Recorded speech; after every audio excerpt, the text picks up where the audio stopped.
Namasté.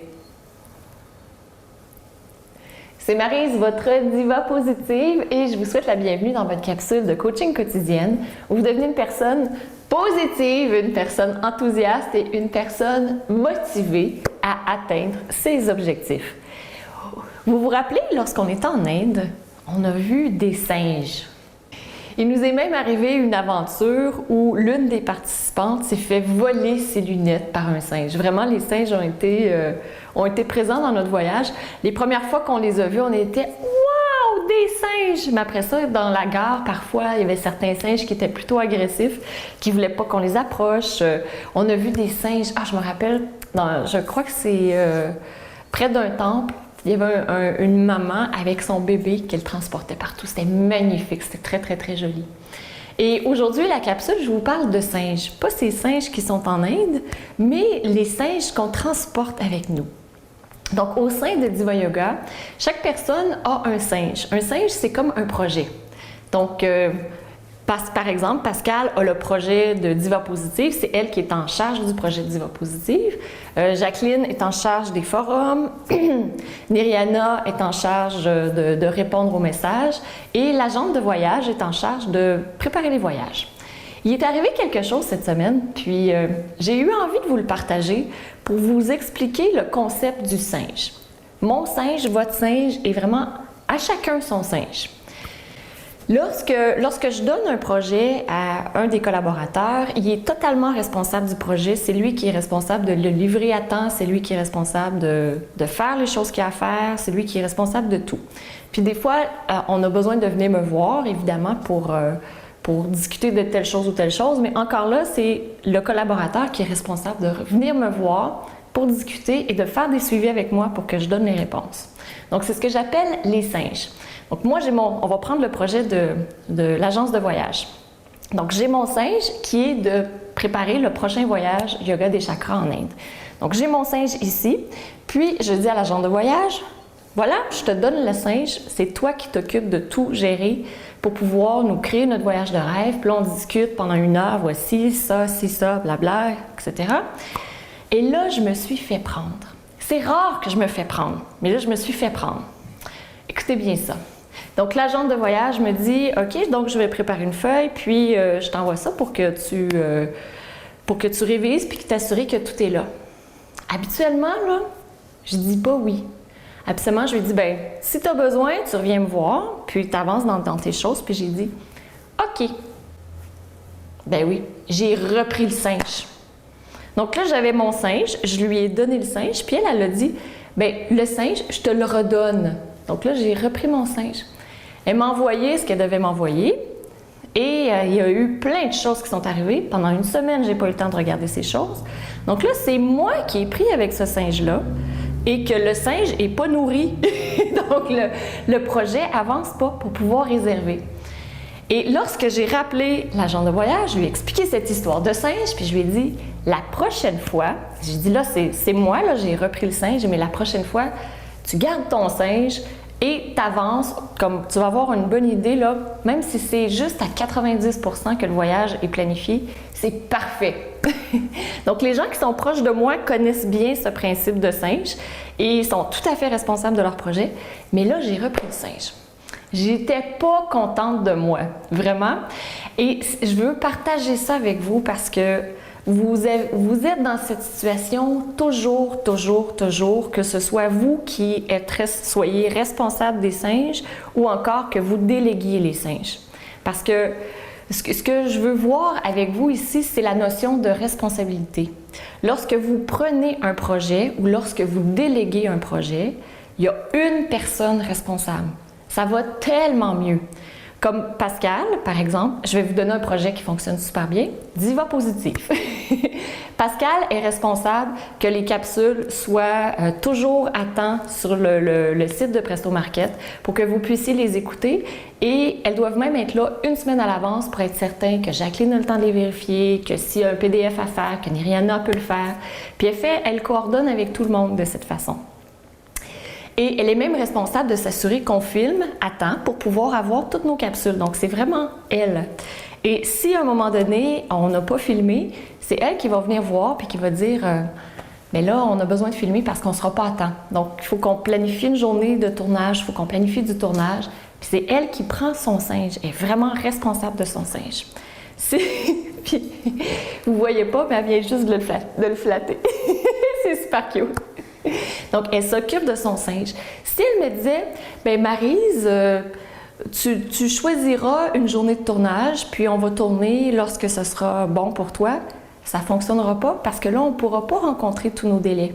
Donc, c'est elle qui me dit, bien là, j'ai besoin de toi, on filme là, on a besoin de ça. Puis, elle prend la responsabilité. Donc, en tant que collaboratrice, elle a son projet et le projet a beaucoup plus de chances d'être une réussite parce qu'elle prend toute la responsabilité du projet. Donc, s'il y a quelque chose qui ne va pas, elle sait qu'elle peut aller voir un ou une pour pouvoir le faire avancer. Tandis qu'imaginez que ça revient à moi, puis que là, je suis occupée sur d'autres choses, puis que je n'ai pas le temps de réviser ce qu'il y a à réviser, mais le projet n'avancera pas et vous ne recevrez pas vos capsules à temps.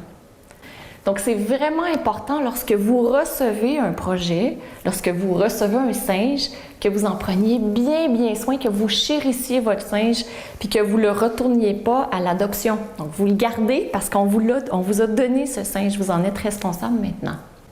D'un autre côté, lorsque vous donnez un singe, donc vous êtes la personne qui donne le singe. Une mère de famille, par exemple, souvent elle donne des responsabilités à ses enfants.